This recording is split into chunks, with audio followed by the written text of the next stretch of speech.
你为何要如此逼真？你有没有在乎我朕的心呢？你们都退下吧。是。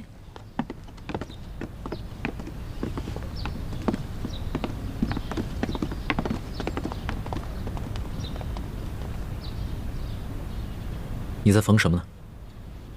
嫁衣，也是寿衣。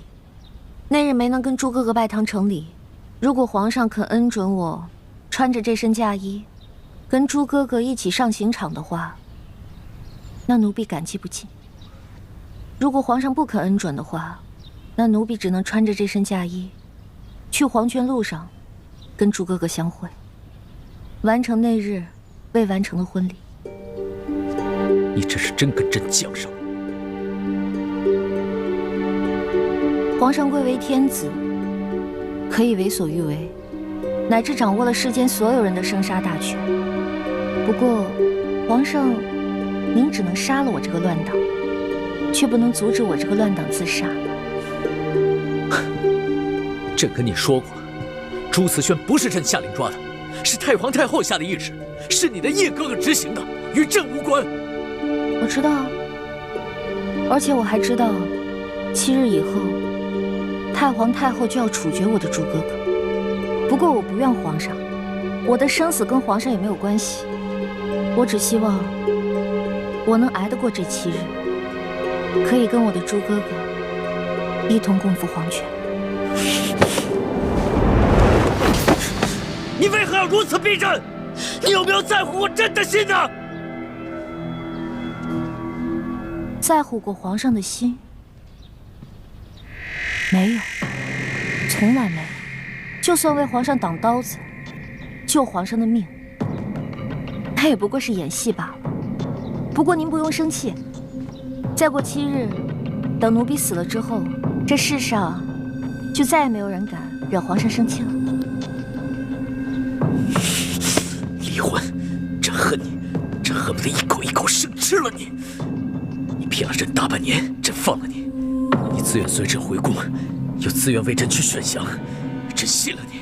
可是你又骗了朕，是你先出尔反尔，现在你装出一副被朕辜负、伤心欲绝的样子给谁看呢？皇上，我都可以相信你没有抓我的朱哥哥，为何你不肯相信我？那日当时就在这个房间，我们说过的话你还记得吗？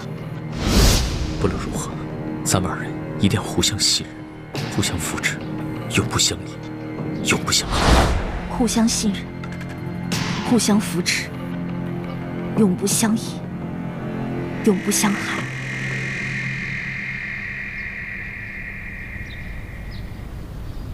这次你真的没有骗朕。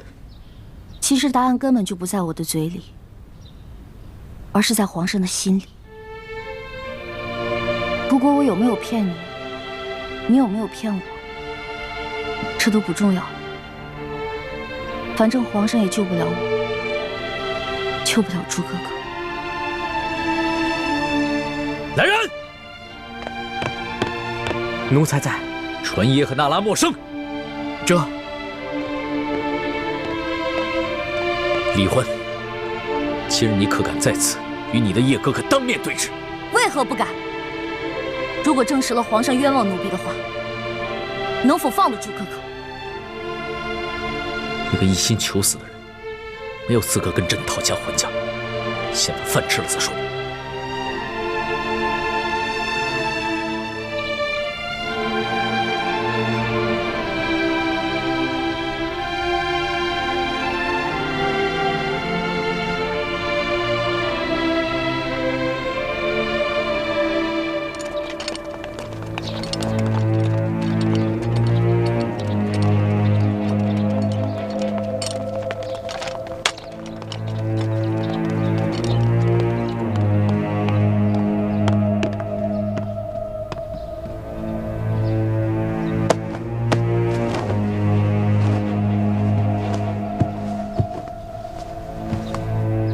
奴才叩见皇上。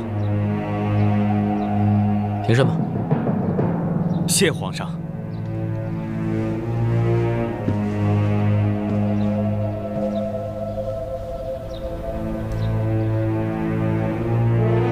朕身边之人你可认得？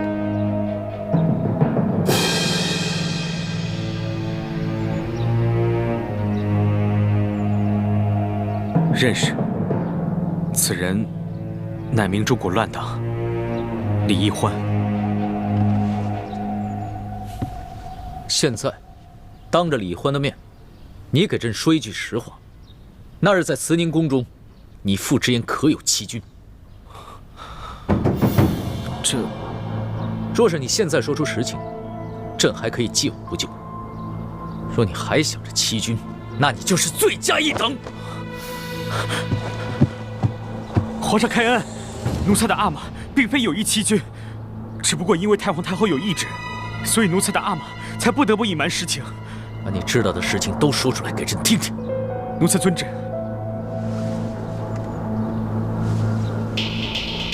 那日，李易欢回到乱党窝据点，找到了奴才，并且揭穿了奴才乃朝廷密探的身份。不过，易欢说，他曾经承诺过皇上要劝降李定国等人，所以同我约定，暂时先不揭穿我。奴才的阿玛并不相信易欢，所以命奴才盯着李易欢和李定国的谈话，他自己好去寻找机会盗取铜匣。等奴才进入到山庄大厅以后，听到。爹，我们为什么非要光复大明啊？只要全天下的老百姓过上好日子，这个天下姓朱或者爱新觉罗又有什么区别？混账！你竟然说出如此大逆不道之言！爹，从小到大你都教育我，说大清朝廷是如何的残暴无道，朱明天下才是正统。只有让朱哥哥当上皇上，全天下的老百姓才有好日子过。但是在这大半年里，我跟康熙相处的大半年里，我看到的康熙，他心里不仅有朝廷，还有全天下老百姓和他们的疾苦。他励精图治，他是一个好皇帝啊！住口！靖王，靖王，不要！当时李定国十分愤怒，差点就要杀了易欢。至于后来奴才父子身份的暴露，其实也是因为樊篱根据过往之事加以推敲，与李易欢并无关系。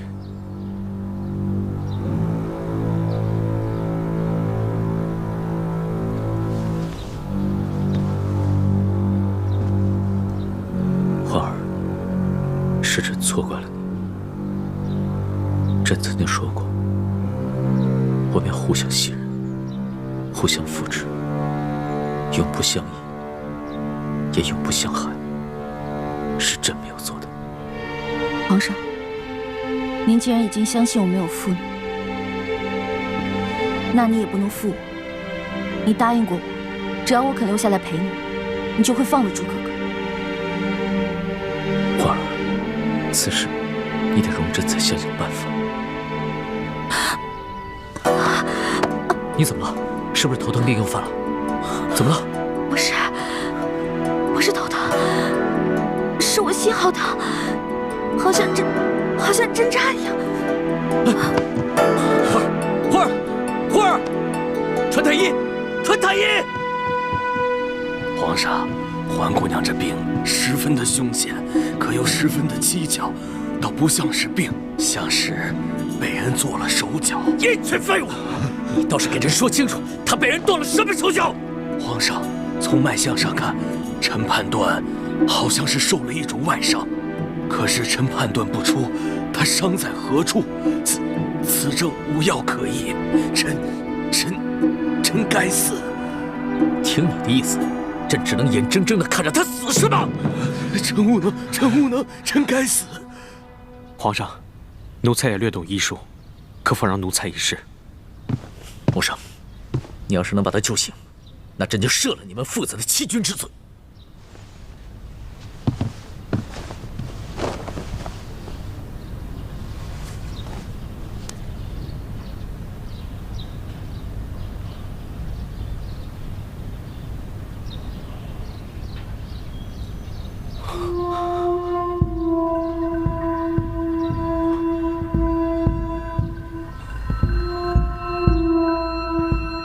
怎么样？有什么发现没有？但从脉象来看，确实是查不出伤在何处。不过方才奴才用内力顺着他的气血寻找了一圈，才发现了端倪。他伤在何处？回皇上，他是被人从胸前的膻中穴注入了一根比头发丝还细的银针。这枚银针顺着气血在他的体内游走，如果稍有不慎进入心脏或者大脑，恐怕他就会当场毙命。寻常仵作是查不出死因的，多半都会以为是暴病而亡。对了，他在晕倒之前说他心口疼，应该就是因为那根银针卡在了胸前某个要害之处。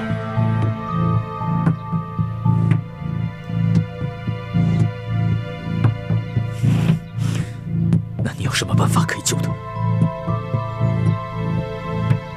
办法倒是有一个，不过要找一个内力极强的内家高手，用内力顺着气血经脉，把那根银针逼回到胸前的膻中穴，然后再给逼出来。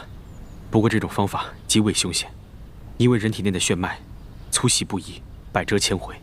如果稍有不慎，那根银针就会顺着气血进入心脏或者大脑，那一换就你。而且这期间过程极为凶险，就算最后成功把银针逼出了，那施救者也很可能因为内力丧失过多，变成一个废人。皇上，这等内力高手十分罕见呐。既然是好不容易练出的内力，又岂肯耗给他人呢？重赏之下必有勇夫。皇上，你马上给我召集宫里所有的侍卫，挑选内家高手。皇上不可，宜欢不是寻常女子，她自幼习武，多少也有些内力。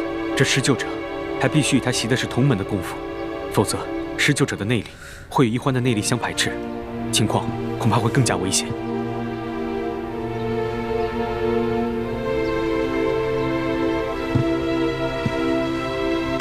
皇上，你也是从小在明珠谷长大，跟宜欢学的是同门的功夫，你也算是个内家高手，你可愿意为宜欢牺牲？皇上，奴才的命都是你的，又怎会吝啬这些内力呢？只不过奴才虽自小跟宜欢长大，习的也确实是同门功夫，但奴才私下里还习了阿玛祖传的家传内功，所以奴才的内功与宜欢也并非完全同路。这么说，连你也没有办法了。